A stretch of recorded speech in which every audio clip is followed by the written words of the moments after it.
Bismillahirrahmanirrahim. Assalamualaikum warahmatullahi wabarakatuh. Alhamdulillah.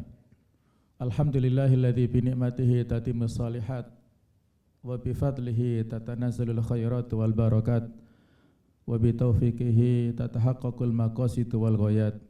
Asyhadu an la ilaha illallah wahdahu la syarikalah dzul arsy rafi'ud darajat wa asyhadu anna Muhammadan abduhu wa rasuluh al-ma'sum min kulli syahwat.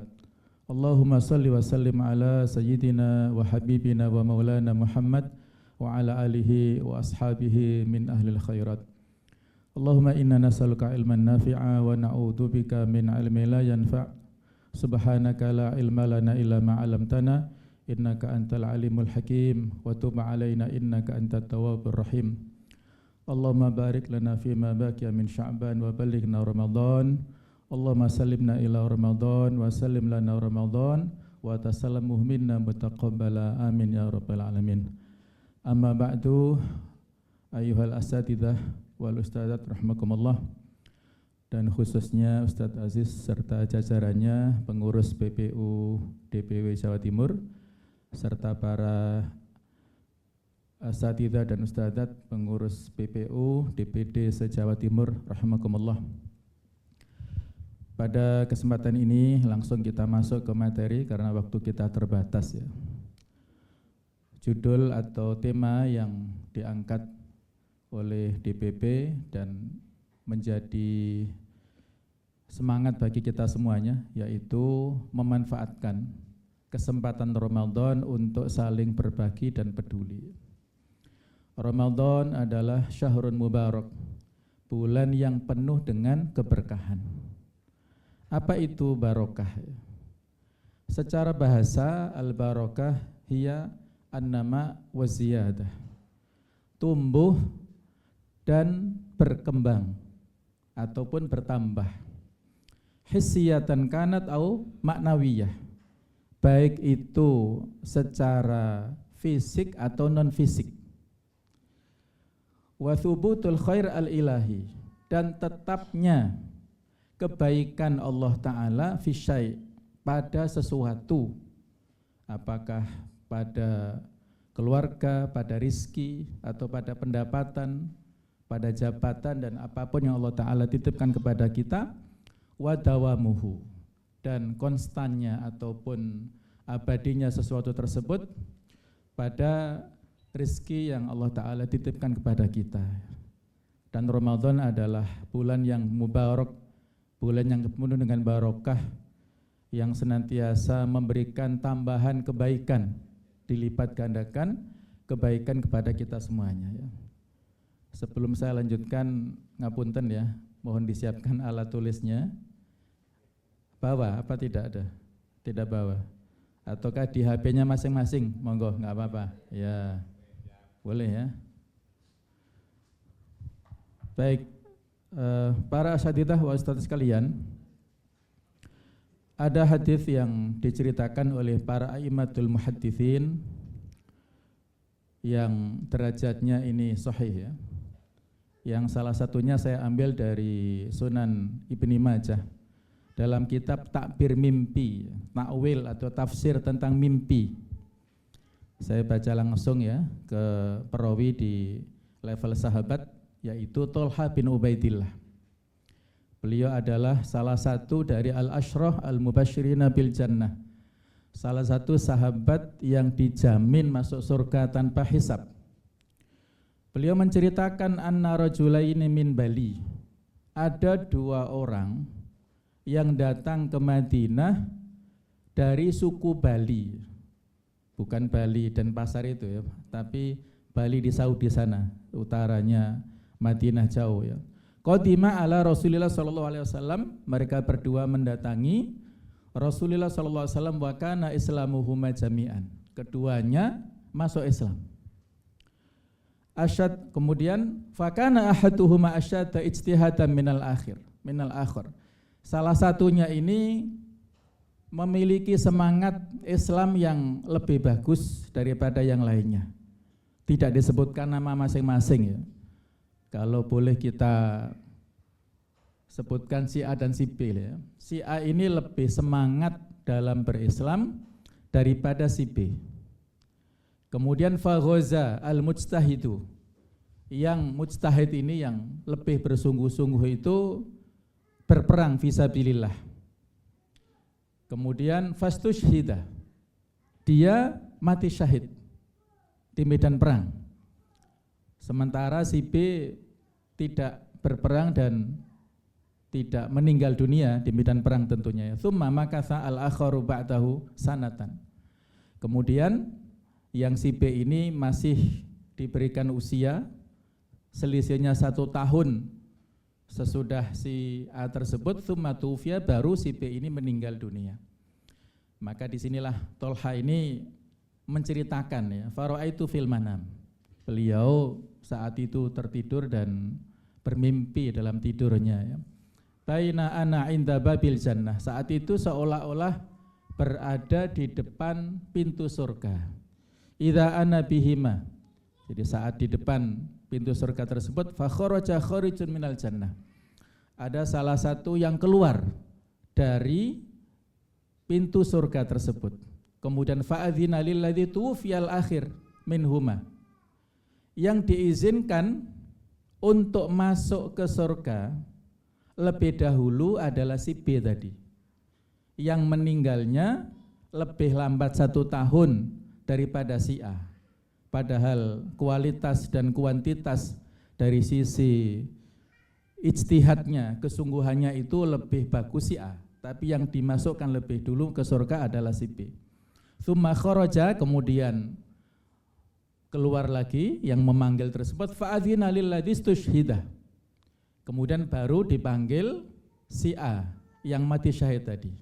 Tsumma raja'a ilayya, kemudian yang memanggil tersebut mendekati kepada Tolha, faqala, dia mengatakan irji fa innaka lam ya'ni laka ba'd, belum waktunya kamu masuk ke surga ya, jadi ngantri dulu ya, karena dia masih belum meninggal ya.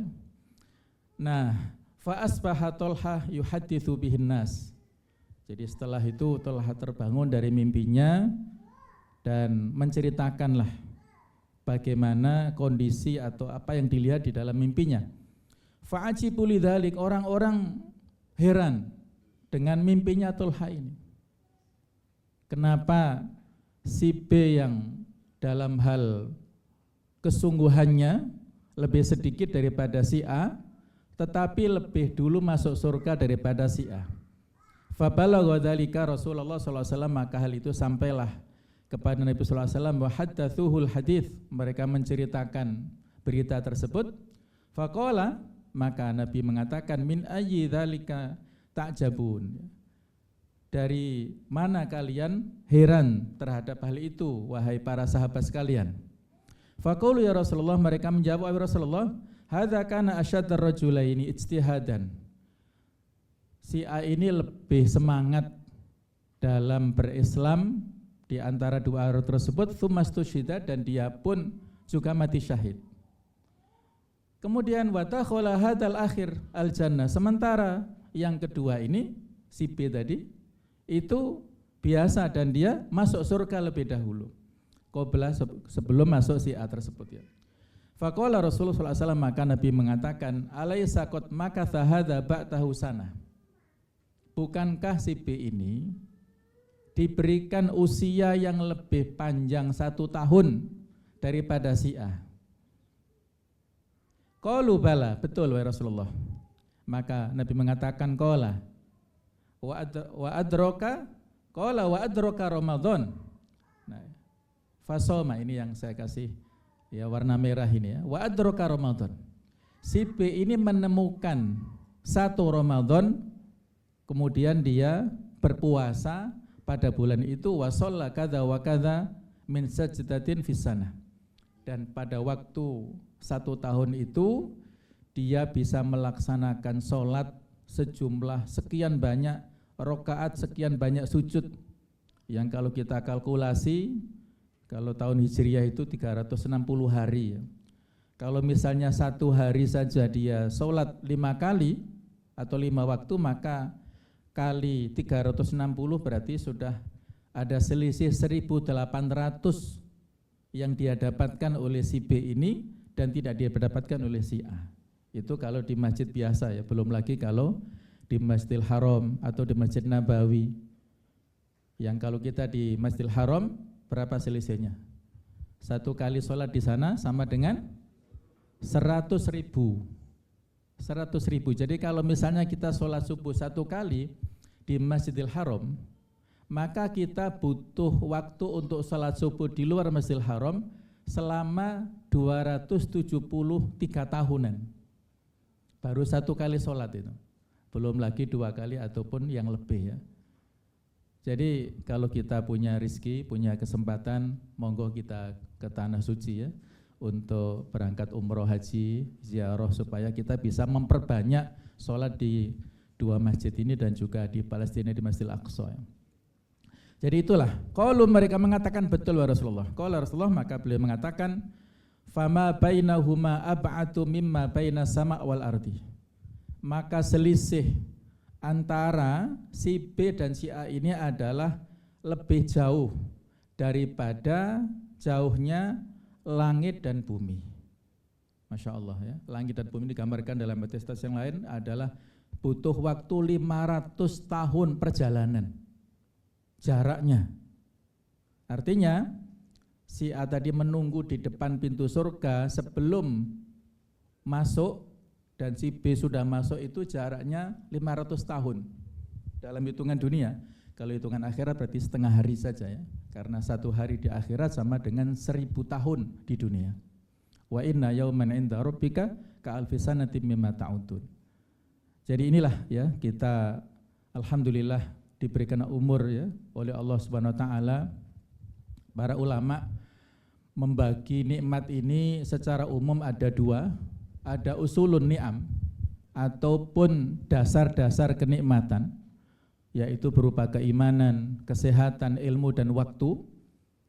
Yang kita sampaikan tadi adalah tentang masalah usia atau waktu ya, yang diberikan kepada si B 1 tahun lebih panjang usianya daripada si A. Dan dari waktu 1 tahun itulah kita mendapatkan segala macam peluang untuk melakukan kebaikan. Khairun nas man tala umruhu wa hasuna amaluhu. Orang yang terbaik adalah orang yang diberikan usia panjang dan bagus amalannya. Nah, jamaah sekalian, Ibnu Qudamah menyampaikan salah satu amal la tadkhulul mawazin yaumal qiyamah li'adhamiha. Ada 3 jenis amalan yang tidak mampu ditimbang karena saking beratnya bobot 3 amal ini. Yang pertama al-afu. Apabila kita memberikan maaf kepada sesama kita. Dasarnya surat Asy-Syura ayat 40, faman afa wa aslaha fa ajru 'ala Allah.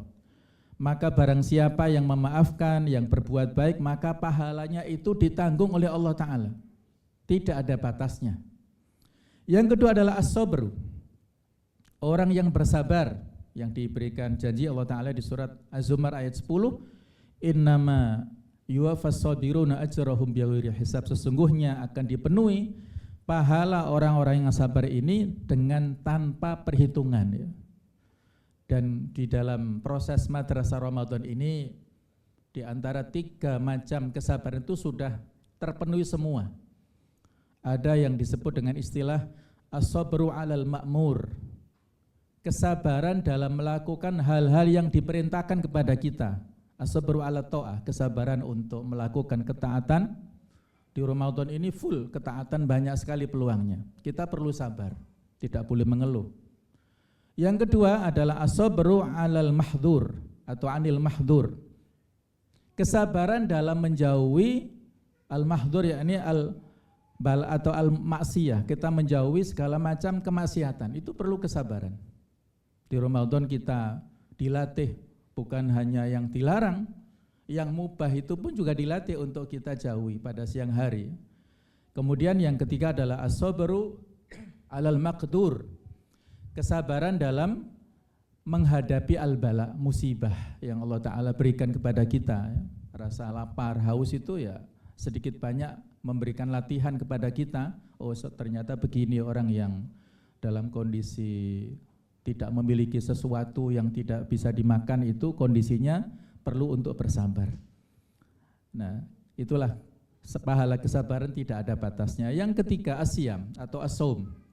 Ada hadis qudsi yang sangat terkenal, kullu amali bani adam lau ila saum fa innahu li wa ana ajzi bihi. Setiap amal manusia itu miliknya kecuali puasa.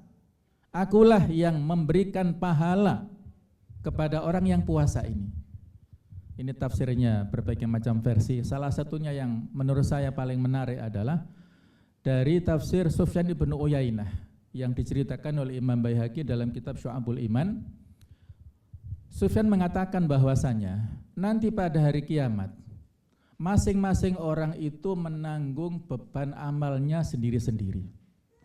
Setiap kezaliman yang kita lakukan, dosa yang dilakukan manusia, maka dihapuskan oleh amal kebaikan yang dilakukan di dunia.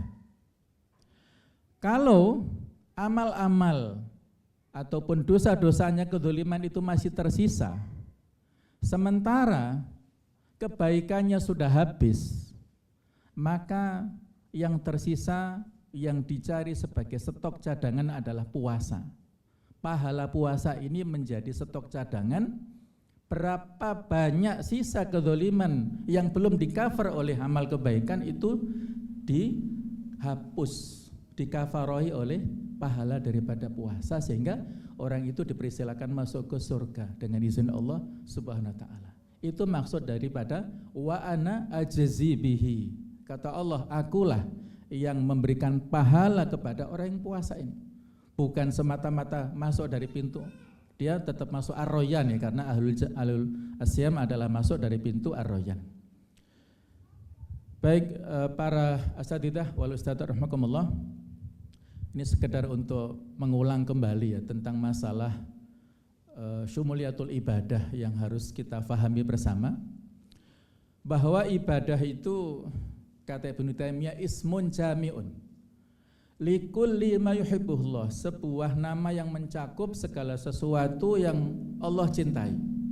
Minal aqwal wal af'al, baik berupa perkataan ataupun perbuatan, adz-dzahira wal batinah, baik itu secara zahir ataupun batin ya. Itulah makna daripada ibadah yang ghairu mahdhah, karena kita hidup di dunia adalah dalam rangka untuk ibadah. Misi tujuan hidup kita adalah dalam rangka untuk ibadah, baik itu yang mahdhah, yang ghairu mahdhah. Kalau yang mahdhah adalah ibadah khusus, ibadah ritual, hablum minallah, sedangkan ibadah sosial adalah hablum minan nas atau ibadah yang ghairu mahdhah. Dan Islam ini tidak membeda-bedakan.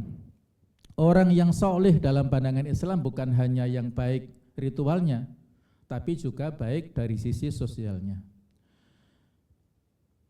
Kalau kita lihat di antara sekian banyak sifat karakter orang-orang bertakwa dalam Al-Quran banyak sekali, di antaranya Ali Imran 134 ketika sebelumnya menceritakan tentang orang-orang yang bertakwa itu, diceritakan di 134 ini siapa mereka.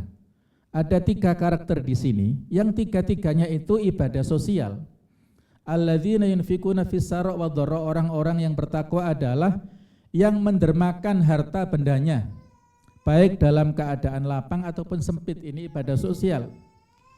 Yang kedua, wal kadhiminal ghaidh, orang yang mampu untuk menahan emosinya, ini ibadah sosial.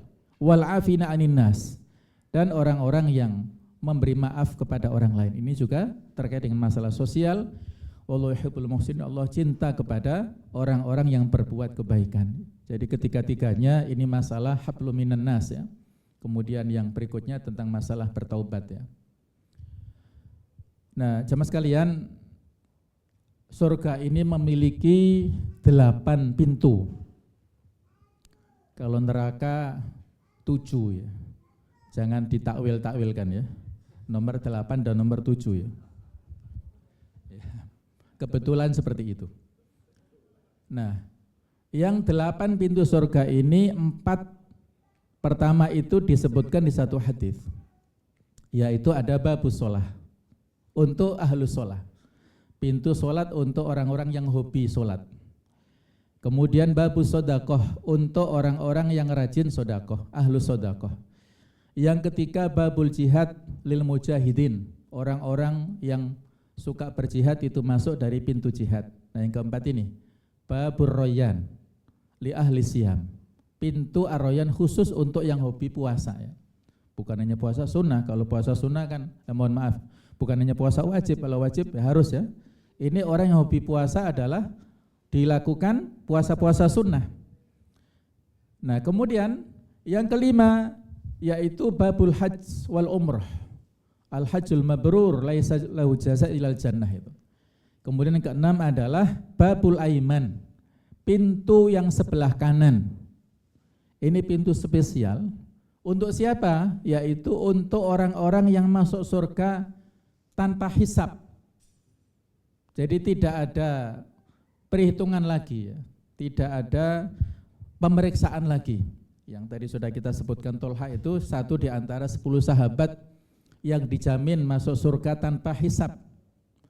Ada juga di hadis yang lain di antara umat Nabi Muhammad ada sab'una alfan bi ghairi hisab.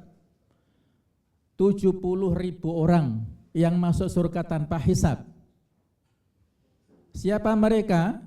Kata Nabi, layarkun walayastarkun, mereka yang tidak meruqyah dan tidak minta diruqyah. Ya, ruqyah dalam arti yang ruqyah syirkiyah ya, bukan ruqyah yang syar'iyah. Kemudian orang-orang yang memiliki sifat tawakal ya, di samping kelanjutannya wala yatatoyarun, tidak punya tatoyur ya, pesimisme ya. Kemudian wa ala rabbihim yatawakkalun, senantiasa bertawakal kepada Allah. Itulah orang-orang yang masuk surga tanpa hisab. Nah, itu masuk dari babul aiman. Yang ketujuh, babul kadhiminal ghaidha wal afina anin nas yang tadi diceritakan di Ali Imran 134 ya, orang-orang spesial yang bisa menahan amarah, memberikan maaf, itu masuk dari pintu ketujuh. Sedangkan pintu ke-8 ini beda-beda. Apakah untuk orang yang suka berzikir, orang yang ridho, orang yang menuntut ilmu dan lain-lain. Jadi kalau kita lihat pintu-pintu ini, ya masing-masing itu harus punya andalan ya, amal unggulan. Kita kira-kira punya amal unggulan yang mana? Silakan sesuai dengan passion kita masing-masing.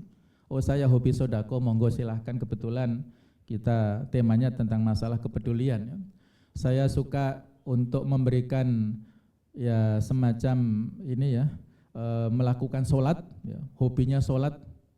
Di antara para salafus soleh ada yang hobinya sholat, ada yang hobinya puasa, ada yang hobinya untuk silaturahim dan lain-lain. Monggo silahkan ya. Semua ini ada peluang ya. Ada suatu amal yang saat ini ada kelanjutan hadis itu, Abu Bakar itu sudah ada jaminan bisa masuk surga dari pintu yang dia kehendaki dari 8 ini. Dan juga ada amal yang sederhana yang apabila kita lakukan bisa. Apabila kita selesai berwudu, kemudian kita mengucapkan 2 kalimat syahadat. Asyhadu an la ilaha illallah wa asyhadu anna Muhammadan abdu wa rasuluh. Kemudian kita lanjut dengan Allahumma ja'alni minat tawabin wa ja'alni minal mutatahhirin, itu juga bisa ya. Orang yang rutin mengucapkan kalimat seperti itu setelah wudu, maka dia masuk surga dari 8 pintu yang dia sukai. Kemudian bagi ibu-ibu juga ada peluang, ayyuma mar'atin somat saumaha wa sholat khomsaha, wanita muslimah manapun yang dia puasa Ramadan, dia sholat 5 waktu, kemudian wa hafidhat farja, menjaga kehormatannya, wa ta'at zaujaha, dia taat kepada suaminya, maka nanti di akhirat akan dipanggil dari 8 pintu surga, dipersilakan untuk masuk dari pintu manapun. Jadi wanita istri solehah itu ya ridhonya itu pada suami ya, sehingga dia bisa masuk ke surga dengan tentunya dengan izin Allah Ta'ala. Nah kemudian kita lanjutkan. Dalam Al-Quran banyak sekali ayat-ayat yang mengkorelasikan antara kewajiban kepada Allah dan kepada sesama manusia. Di sini ada ibadah, kemudian larangan syirik, kemudian lanjut adalah birrul walidain serta kepada kerabat dan anak-anak yatim dan yang lainnya. Jadi ada keberlanjutan. Ibadah itu adalah hablum minallah, sementara berbuat baik kepada sesama itu adalah hablum minan nas. Nah, kemudian indikator kebaikan manusia, banyak hadis yang mirip dengan yang seperti ini potongan dari hadis yang cukup panjang yang biasanya dipotong tema ini yang penting ya, khairun nas anfa'um linnas. Sebaik-baik manusia adalah yang paling memberi manfaat kepada sesama manusia. Ada lagi ahabbun nas ilallah anfa'uhum linnas. Manusia yang paling Allah cintai adalah yang paling bermanfaat kepada orang lain. Jadi ini kaitannya dengan ibadah sosial, dengan cinta kita, kepedulian kita kepada sama manusia, maka kita akan mendapatkan cinta dari Allah Subhanahu wa taala. Nah, kemudian mari kita bersama kita investasikan kebaikan, memberikan manfaat kepada orang lain, maka manfaatnya akan kembali untuk kebaikan diri kita sendiri. Di Al-Isra ayat 7 ini, walaupun ini kaitannya dengan cerita Bani Israel ya, tetapi ini juga khitabnya untuk kita ya. Syar'u man qablana, sebelum diadukan atau dilakukan revisi atau perubahan itu juga masih syar'un lana, berlaku untuk kita, apalagi hal-hal yang kaitannya dengan masalah normatif, masalah akhlak ya. In ahsantum ahsantum li anfusikum, kalau kalian berbuat baik, sesungguhnya kalian berbuat baik untuk diri kalian sendiri. Ketika kita melakukan segala macam kebaikan orang lain, maka itu investasi untuk kita sendiri. Apakah balasannya itu langsung besok, lusa, ataupun hari-hari ya hitungannya, ataukah hitungannya bulan, ataukah hitungannya tahun, itu tidak bisa kita prediksi ya, Allah Ta'ala yang maha tahu ya. Kemudian hadis yang terkenal, man kana fi hajati akhi kana Allah fi hajati. Barang siapa yang membantu keperluan saudaranya, maka Allah akan membantu keperluannya. Kalau kita suka membantu orang lain, maka Allah akan memberikan pertolongan kepada kita. Kapanpun, dimanapun ya, pada saat kita melakukan bantuan, memberikan bantuan kepada orang lain, maka kita akan mendapatkan bantuan. Apakah orang lain yang kita bantu itu yang membalas, ataukah yang membalas adalah dari orang lain ataupun dari Allah Ta'ala langsung ya. Nah, jamaah sekalian rahimakumullah, ada sebuah teori ataupun kaidah yang sangat terkenal yang dirumuskan oleh para ulama dari sekian banyak hadis ya. Al jaza'u min jinsil amal. Ini kaidah yang rumusan ya dari banyak hadis dan menjadi rumus ataupun teori bagi kita semuanya dalam hidup kita ini. Bahwasanya balasan kita itu tergantung pada jenis amal kita sendiri. Di antara hadisnya rawahu Muslim ini ya, ada beberapa poin di sini. Man nafasa an mu'minin kurbatan min kurabid dunya, nafasallahu anhu kurbatan min kurabi yaumil qiyamah. Barang siapa yang membantu kesulitan, kesusahan yang dialami oleh orang lain, oleh orang mukmin di antara kesulitan yang ada di dunia ini, maka Allah Ta'ala akan menghilangkan kesusahannya di hari kiamat. Saat semua kita butuh pertolongan Allah Ta'ala, kalau orang ini suka memberikan pertolongan kepada orang lain di dunia, Allah akan memberikan perlindungan pada hari akhirat atau pada saat kiamat nanti. Wa man yassara ala mu'sirin yassarallahu alaihi fid dunya wal akhirah. Barang siapa yang memberikan kemudahan yang sulit, memberikan kelonggaran kalau dalam berupa uang, hutang misalnya, dia berikan kelonggaran, maka Allah Ta'ala akan memberikan kemudahan baginya di dunia dan akhirat. Jadi kita yang mendapatkan amanah-amanah di jabatan struktural, ataupun sebagian kita ada di jabatan publik misalnya ya, birokrasi, mari kita permudah urusan ya. Karena sebenarnya pemerintah itu kan tugasnya hanya dua saja.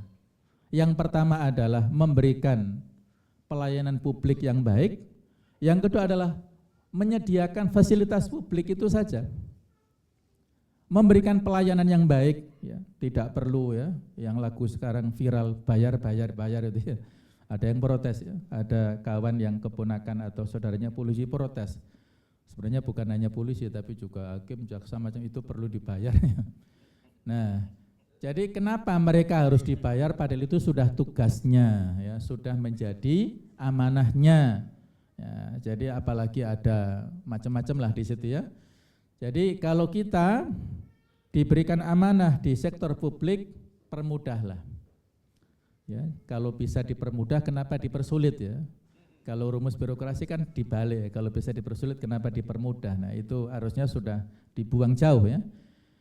Wa man satara musliman satarahullahu fid dunya wal akhirah. Siapa yang menutup aib seorang muslim, maka Allah akan menutup aibnya di dunia dan di akhirat. Jadi kalau seorang itu melakukan dosa kesalahan yang tidak di depan publik, itu urusan dia dengan Allah. Ada kisah begini ya, satu saat Umar bin Khattab itu jalan-jalan, inspeksi lah, sidak, inspeksi mendadak di masyarakat. Kemudian dia curiga dengan satu rumah, kok rupanya rumah ini mencurigakan ya. Akhirnya tanpa izin kepada tuan rumah, Umar melewati tembok, naik kemudian masuk ke rumah itu. Dan ternyata di rumah itu memang ada suami istri yang bermaksiat ya, diceritakan diantaranya dari riwayat menyebutkan minum minuman keras, teler bareng suami istri ini. Maka ditegur oleh Khalifah Umar, "Woi, kamu melakukan maksiat begini begitu." "Wahai Khalifah Amirul Mukminin ya, nanti dulu ya. Kami ini melakukan satu maksiat, satu pelanggaran, sementara Anda melakukan 3 pelanggaran." Wah, rupanya dia ulama lah ya. Tuan rumah ini faham ya. Kaget Khalifah Umar, iya. Kami melakukan satu saja, Anda melakukan 3 kesalahan. Apa itu? Yang pertama, Anda ini tatabul aurat, jadi tajassus ya, wala tajassasu ya. Anda ini memata-matai rumah kami dan itu enggak boleh. Wala tajassasu, tidak boleh memata-matai. Kemudian Anda ini masuk rumah tanpa izin. Nah, harusnya di surat An-Nur kan ada izin, harus ada izinnya. Kemudian Anda ini masuk rumah dengan tidak lewat pintu. Padahal Allah Ta'ala perintahkan wa'tul buyuta min abwabiha, datangilah rumah itu dari pintunya. Maka Umar akhirnya berdiam dan ya sudah, kalau demikian maka kalian harus bertobat kepada Allah Ta'ala. Kemudian beliau kembali dan esok harinya bermusyawarah dengan para sahabat yang senior ya, para sahabat menjadi penasihat beliau, di antaranya ada Ali dan lain-lain. Diceritakan tadi malam begini begitu. Khalifah Umar minta pertimbangan, bagaimana pendapat kalian kalau saya menyaksikan kemaksiatan tapi tidak ada saksinya, saya sendirian. Kata Ali bin Abi Thalib, harus ada saksi. Kalau Anda mau melakukan hukuman, harus ada saksi. Kalau nggak ada saksi nggak bisa dilakukan hukuman. Jadi ini pelajaran bagi kita ya, bahasanya dalam hal ini kaitannya dengan satrul aurah, menutup aib itu ada ruangnya ya. Kemudian Imam Ghazali dari kisah itu memberikan sebuah kesimpulan, kalau ada orang-orang tertentu yang melakukan kemaksiatan tertutup, tidak di ruang publik, maka itu berbeda perlakuannya dengan ingkarul mungkar yang dilakukan oleh personal di ruang publik yang terbuka. Kalau dia sendirian yang tidak orang lain itu tahu, maka itu rahasia dia dengan Allah Ta'ala. Sudah, kita berikan mungkin nasihat atau ini ya, kemudian dia bertaubat, itu tetap ya. Tetapi untuk sanksi, nah itu perlu ada proses yang ada saksinya tadi ya. Jadi intinya harus kita saling menutup aib. Walaupun ada masalah pada anggota-anggota kita, maka diilas dengan diterapi dengan sebaik-baiknya.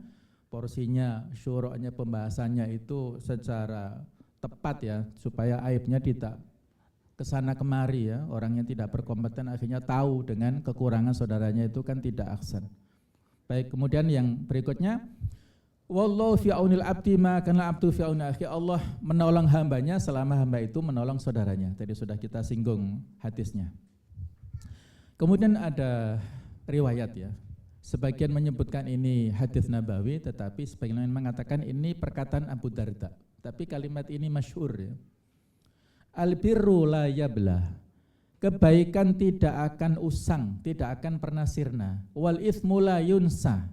Dosa juga tidak akan terlupakan. Wad-dayyanu la yanam. Hakim Allah Ta'ala tidak pernah tidur. Fakun kama syi'ta. Silahkan kamu perbuat apa yang kau kehendaki. Kama tadinu tudanu. Maka sebagaimana engkau melakukan sesuatu, seperti itulah yang akan kamu dapatkan perlakuan dari orang lain. Terutama kalimat terakhir ini yang sangat populer ya, kama tadinu tudanu. Sebagaimana kamu memperlakukan sesuatu, kamu akan diperlakukan orang lain. Kalau melakukan kebaikan, investasi kebaikan, kamu suka melakukan kebaikan, menolong orang lain, maka kamu akan ditolong oleh orang lain. Kalau kamu kebalikannya, suka membuli orang lain, suka mengungkap aibnya, kamu akan diungkap aibnya juga. Nah, dulu ceritanya ada 2 orang ya, bapak sama anaknya yang pulang dari ibadah haji. Kemudian dalam rombongan, bapak sama anak ini istirahat, rombongannya sudah berlalu ya. Terus bapaknya minta izin untuk ya ada keperluan ya, ditunggu oleh anaknya. Kemudian setelah itu anaknya membopong ya, mungkin bapaknya kecapean, dibopong, digendong oleh anaknya. Saat digendong anaknya itu bapaknya menangis, meneteskan air mata sampai ya air matanya menetes ke putranya ini. Kemudian anaknya bilang begini, wahai ayahku, Anda nggak perlu menangis, saya nggak merasa berat menggendong ayah, ini biasa saja ya. Kata ayahnya begini, saya menangis bukan karena kasihan pada kamu, tapi saya terharu karena di tempat ini dulu saya pernah menggendong ayah saya, sehingga saya dibalas oleh kamu saat ini menggendongku. Jadi rupanya itu ya, amal-amal baik yang pernah kita lakukan itu akan dibalas oleh Allah Ta'ala lewat ya orang yang ya mungkin anak-anak kita atau mungkin oleh istri kita ya, itu akan memantul lah apa-apa yang dilakukan oleh seseorang itu. Sehingga kita kalau melakukan kebaikan, insya Allah akan ada balasannya, insya Allah. Nah, ini ada hadis Sahih Muslim, Bukhari Muslim ya, hadis yang sangat terkenal juga. Sebagai peringatan ya, walaupun insya Allah sebagian kita sudah paham, tapi untuk mengetuk kepedulian kita ya, karena banyak di antara kita itu yang bisa bersyukur ataupun dekat Allah Ta'ala pada saat kondisi prihatin, tapi kondisi ketika longgar itu lupa. Nah, ini kan nggak boleh ya. Allah mengatakan ta'arraf ilallahi firraha ya'rifka fisyiddah. Kenalah Allah pada dalam kondisi yang bersenang-senang, dalam kondisi banyak nikmat, Allah akan menolongmu pada kondisi yang kamu membutuhkan pertolongannya, kondisi syiddah, kondisi musibah ya. Jadi satu saat ada berita Abu Ubaidah bin Al-Jarrah itu pulang dari Bahrain bersama rombongan membawa jizyah, upeti yang banyak ke Madinah. Nah, orang-orang Ansor dan para sahabat sudah tahu. Akhirnya mereka berpagi-pagi kumpul di Masjid Nabawi. Selesai sholat subuh mereka berkumpul. Dan Nabi mengatakan, saya kira berita tentang kedatangan Abu Ubaidah dan rombongan sudah kalian tahu. Abshiru wa amilu, bergembiralah dan berharap-haraplah. Nah, kemudian ada hadisnya ini, fa wallahi demi Allah, mal faqru akhsha alaikum, bukanlah kemiskinan yang aku khawatirkan atas kalian. Kalau kalian miskin sudah biasa, pada zaman fase Mekah itu sudah biasa, para sahabat disiksa ya karena mereka fakir, fuqara, masakin itu ya. Walakin akhsha an tubsatu alaikumud dunya. Yang aku khawatirkan kalau dibentangkan, dibukakan untuk kalian pintu-pintu dunia. Futuhat banyak sekali, penaklukan sehingga sudah antri. Jizyah itu kan dari kota atau negara-negara ditaklukkan yang mereka tidak mau masuk Islam tapi mengirimkan upeti ya, itu kompensasinya untuk keamanan. Jadi dibukakan segala macam pintu dunia. Kama busyutat alaman kana qablakum, sebagaimana dibukakan kepada umat sebelum kalian. Fatanafasuha kama tanafasuha, maka kalian berlomba-lomba untuk mendapatkannya sebagaimana umat dulu juga berlomba-lomba mendapatkannya. Tapi apa dampaknya? Wa tuhlikakum kama ahlakathum, dunia itu membinasakan kalian sebagaimana telah membinasakan mereka sebelum kalian. Mungkin kalau kita membaca hadis ini pada saat mihwar tandimi ya, pada saat era-era taksis dakwah itu belum terbayang. Tapi ketika kita masuk pada mihwar muassasi ini, pada poros kelembagaan itu, oh ternyata seperti ini nampak di depan mata kita masing-masing. Ada munafasa, ada perlombaan ya di antara para junudud dakwah ini, para kader kita ini yang sebelumnya tidak terbayangkan ya. Persoalan nomor pencalekan saja sudah gegeran ya. Enggak selesai sampai sekarang ya. Enggak tahu ini ya tugas kita semuanya ya untuk mendamaikan. Persoalan ini yang itu ya, PAW ini itu macam-macam lah ya.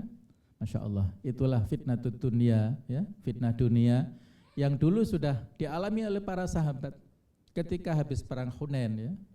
Perang Hunain ini kan berurutan dengan Fathu Mekah. Fathu Mekah itu Ramadan tahun 8 Hijriah. Perang Hunain bulan Syawalnya, tahun yang sama.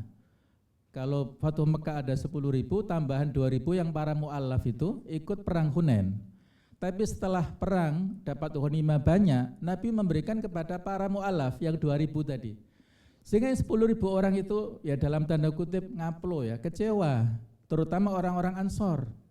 Nah, itu coba kita bayangkan ya, keimanan para sahabat levelnya yang luar biasa itu ada sisi manusiawinya. Walaupun itu tidak mengurangi ya, posisi mereka, derajat mereka, khairu ummah itu tetap.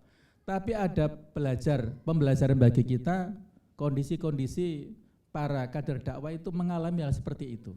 Silakan 1-2 hari kecewa, 3 hari 1 bulan, monggo, tapi jangan terus menerus. Kalau kecewanya terus menerus itu tidak wajar ya. Tetap harus kita obati dan kita kembalikan kepada masalah ridho ya, kepada takdir ya. Nah, Ramadan ini bulan yang penuh dengan empati yang bisa disebut syahrul jud wal muwasah. Bulan yang penuh dengan kedermawanan, bulan memberi dan bulan yang bermurah tangan, memberikan pertolongan kepada yang membutuhkan. Sehingga dapat dikatakan bahwa bulan Ramadan ini Allah Ta'ala memberikan kesempatan kepada kaum muslimin untuk meningkatkan solidaritas sosialnya, memberikan bantuan kepada mereka yang lebih membutuhkan secara sukarela dengan landasan takwa. Ramadan ini menciptakan kultur gotong royong dan keceriaan dalam berbagi. Dan Ramadan adalah tarbiyah kepada kita semuanya untuk bersedekah, madrasah efektif untuk menyapa yang kurang beruntung. Kemudian Ramadan ini memiliki semangat yang positif kepada kita semuanya, memberikan semangat positif. Ada semangat memberi, mencintai, kemudian kepedulian. Dan pada saat kita memberikan kepada orang lain, maka saat itulah kita akan mendapatkan kebahagiaan ya, kenyamanan ya. Ada kisah nyata itu ya, seorang guru besar, profesor, tidak disebutkan namanya, satu saat mampir di toko yang jual daging. Kemudian ada ibu-ibu tua yang mengais-ngais di tong sampah gitu ya. Terus disapa, "Bu, mencari apa panjenengan?" "Ya, saya mencari daging, ya, sisa-sisa barangkali ada untuk anak saya."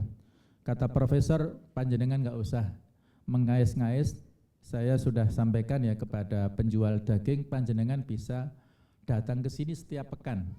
Sudah saya jatah 1 pekan 1 apa 2 kilo, monggo panjenengan sudah saya bayar, silahkan." Betapa gembiranya ibu ini ya, luar biasa, senangnya luar biasa. Dan profesor itu senangnya, bahagianya luar biasa. Ketika dia pulang itu disapa istrinya, "Ada apa Pak kok mesam-mesem gitu ya?"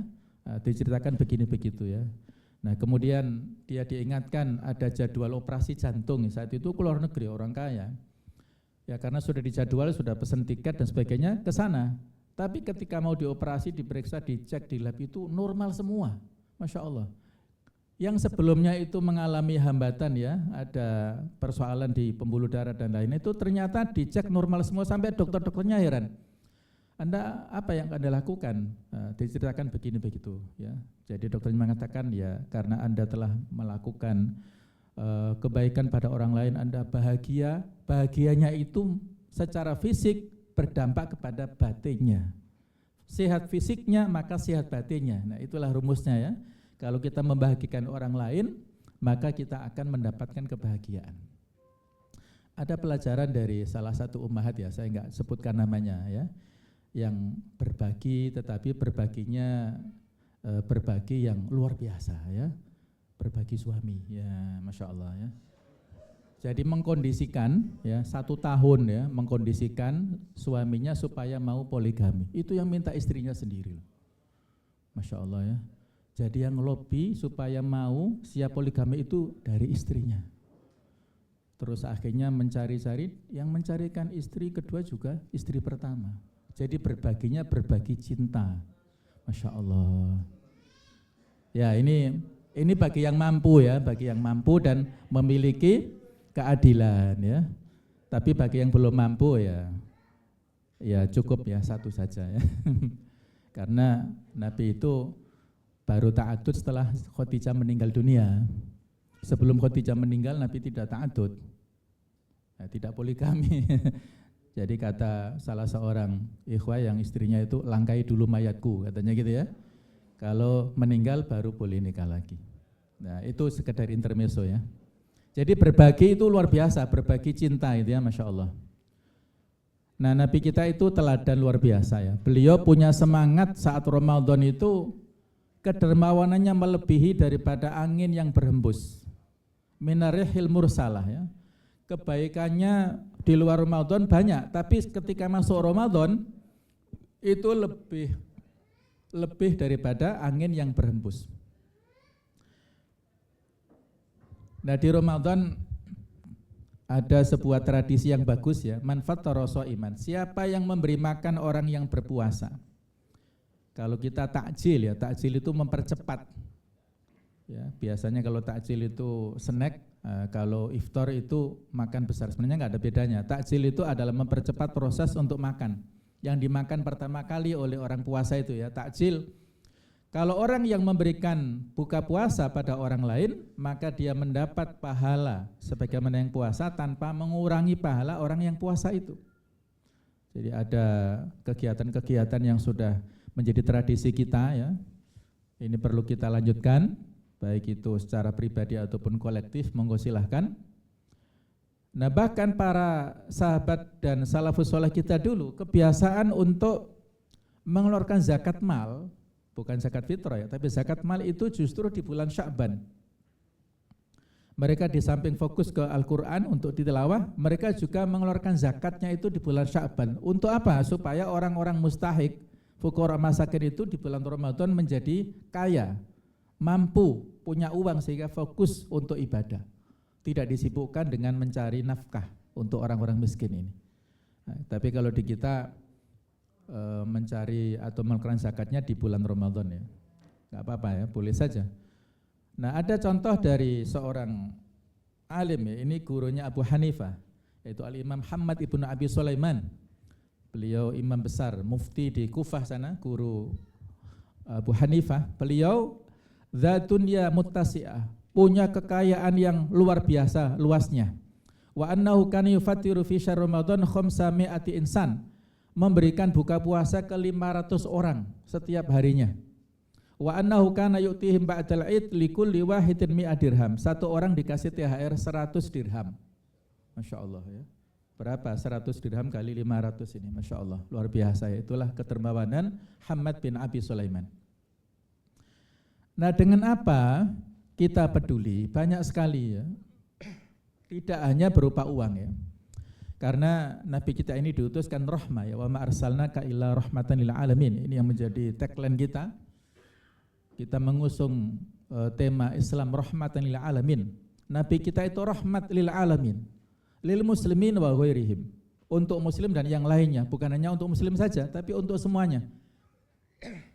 Maka kita pun juga demikian, menyebarkan kepedulian kita adalah dengan apapun potensi yang kita miliki berupa ilmu, apakah ilmu agama ataupun ilmu umum, ilmu dunia tidak ada masalah. Yang penting kita punya kemampuan, pengetahuan, kita share kemampuan kepada orang lain. Yang banyak ini berupa materi, harta, kekayaan, kemudian berupa tenaga, keahlian, silahkan, berupa partisipasi sosial, kemudian partisipasi dalam proses pengambilan keputusan yang dulu kisah yang sangat masyhur. Ketika renovasi Ka'bah selesai ya, pada zaman jahiliyah itu, ketika usia Nabi umur 35 tahun, dan mereka konflik antara orang-orang Quraisy ini siapa yang mengembalikan Hajar Aswad ke tempatnya semula. Mereka diskusinya kurang lebih 5 hari nggak selesai. Akhirnya pada hari kelima itu ada yang mengusulkan kita berikan keputusan ini kepada orang yang pertama masuk Masjidil Haram pada hari itu. Nah ternyata Allah mentakdirkan Nabi Muhammad yang pertama kali masuk, maka beliau membuat sebuah keputusan, membeber sorbannya, kemudian masing-masing kepala suku memegang ujung-ujung jubah atau sorban ini dan beliau meletakkan Hajar Aswad di tengah-tengah, diangkat bersama-sama. Ketika dekat dengan pojok Hajar Aswad, beliau mengambil dengan tangan yang mulia, dikembalikan kepada tempat semula. Akhirnya mereka ridho ya dengan Nabi, dan saat itu Nabi mendapat julukan Al-Amin, orang yang bisa dipercaya. Jadi kita perlu ya dengan ide-ide cemerlang dalam proses pengambilan keputusan berkiprah di masyarakat ya. Kemudian juga yang tidak kalah pentingnya sikap yang baik. Tidak mengganggu lah, istilahnya nggak ngisruh ya, tidak mengganggu ketertiban ya, tradisi budaya di masyarakat kan ada. Kalau ada kebatilan atau kemungkaran kita cegah dengan cara yang ahsan, yang tepat, yang bijak ya. Tidak boleh gerusa-gerusu ya, karena kalau mencegah kemungkaran dan menimbulkan kemungkaran lebih berat, itu tidak boleh ya, kaidahnya kan begitu. Nah, Nabi memberikan poin seperti ini ya untuk variasi kita ya dalam memberikan sodakoh, bukan hanya berupa uang. Ala kulli muslimin sodakoh, setiap muslim itu harus bersedekah. Faqalu ya Nabi Allah, faman lam yajid, wahai Rasulullah, Nabi Allah, kalau dia tidak menemukan sesuatu bagaimana? Maka Nabi mengatakan ya'malu biyadihi, dia berbuat dengan tangannya. Fa'infa'u nafsahu wa yatasaddaqu, dia memberikan manfaat, kemudian itulah sedekah. Fa'ilam yajid, kalau tidak mampu, tidak menemukan bagaimana? Kata Nabi yu'inu dzal haja al malhuf, dia menolong kebutuhan orang yang mendesak. Kemudian fa'ilam yajid, kalau tidak mampu bagaimana? Kalau dia tidak menemukan, fal ya'mal bil ma'ruf al yumsik anisyarri, hendaklah dia berbuat baik, menahan diri dari keburukan. Fa innaha lau sedekah, itulah sedekahnya. Jadi menahan diri dari yang sesuatu yang mengacaukan itu adalah berupa kebaikan dan sedekah ya. Dulu ada ketika turun ayat-ayat tentang masalah sedekah, itu sebagian sahabat datang kepada Nabi dan mengatakan, Rasulullah, kami enggak punya uang, enggak punya harta. Maka di antara mereka disuruh untuk yuhamilu ala dhuhurihim, mereka membawakan ya, memikul beban, menggotong ya, untuk ya dengan tenaga-tenaga mereka ya. Itulah sedekah ya. Saya sering katakan kepada para jamaah ya, di masjid atau di kajian-kajian yang saya isi itu ya. Nanti di akhirat siapa tahu yang masuk surga lebih dulu bukan kiainya, bukan pematerinya. Tetapi yang lebih masuk surga dulu itu adalah orang-orang yang membantu secara teknis, yang menyiapkan laptopnya, yang menyiapkan LCD-nya, menyiapkan ruangannya. Kenapa demikian? Karena mereka ini lebih ikhlas. Yang membantu secara teknis itu lebih ikhlas, tidak ada pamrih. Sedangkan mungkin pematerinya ada unsur-unsur, ya mungkin ada riyaknya, ada unsur sum'ahnya, ada unsur ya tarofuknya, atau mungkin lebih merasa lebih tinggi dari yang lain, itu akan bisa mengurangi bahkan menghilangkan pahala dari amal kebaikan yang dilakukan. Nah, jadi semua bisa berkontribusi ya dalam amal kebaikan sesedikit apapun ya. Ini ada beberapa hadis ya, saya belum sempat menerjemahkan tapi saya simpulkan saja ya. Ada beberapa hadis. Kalau hadis Nabi kan mengatakan al-iman bid'un wa sab'una syu'batan. Iman itu memiliki 70 lebih cabang.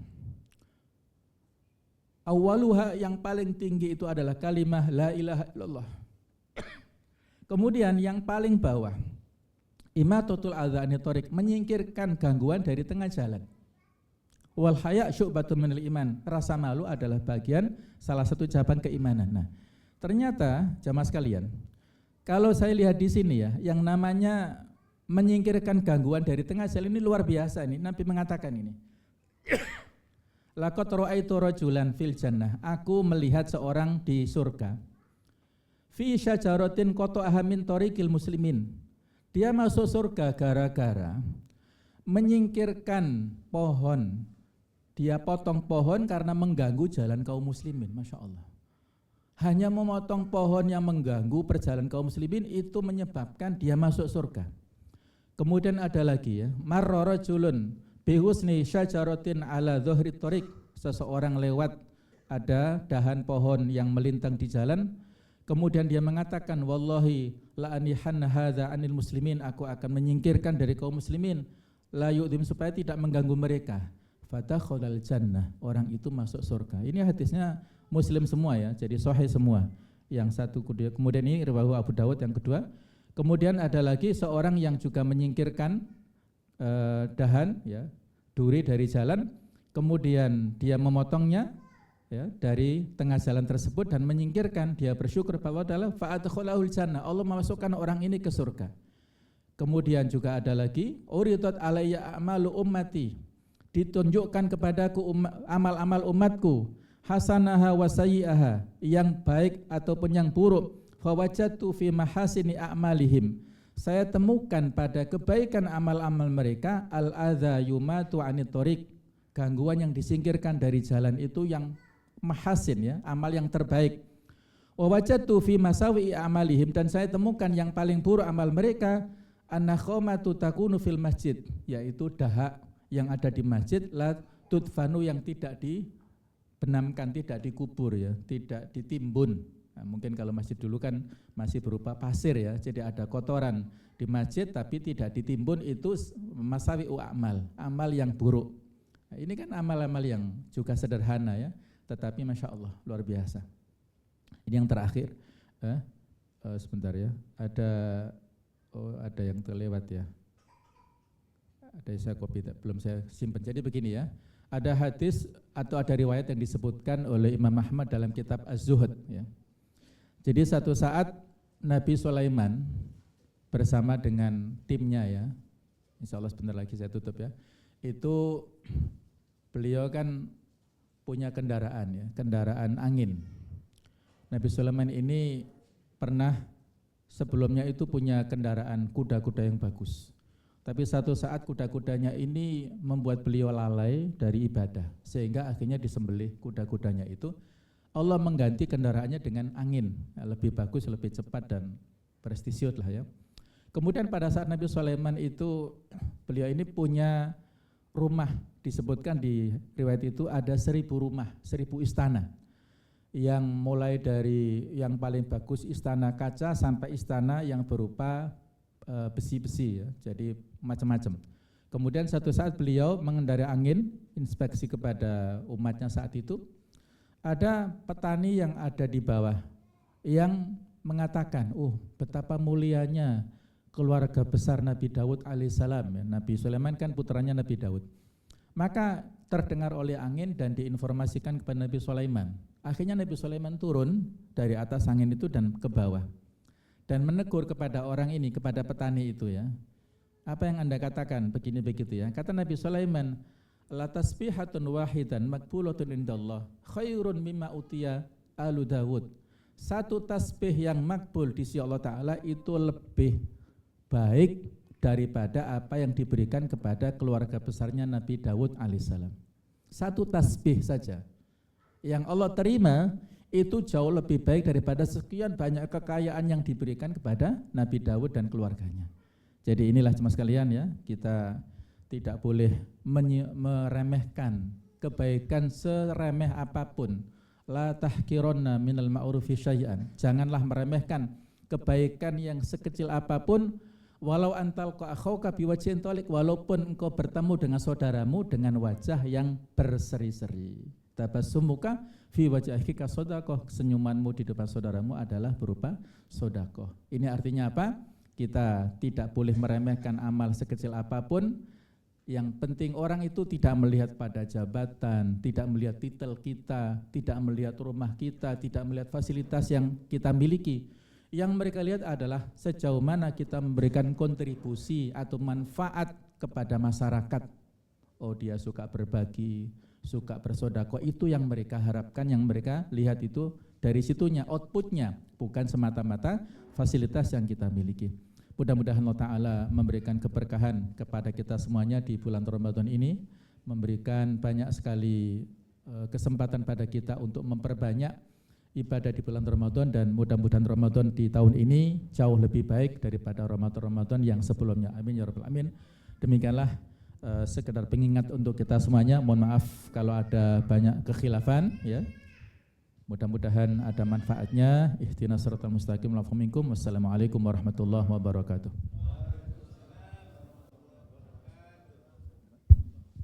Oh, langsung doa ya.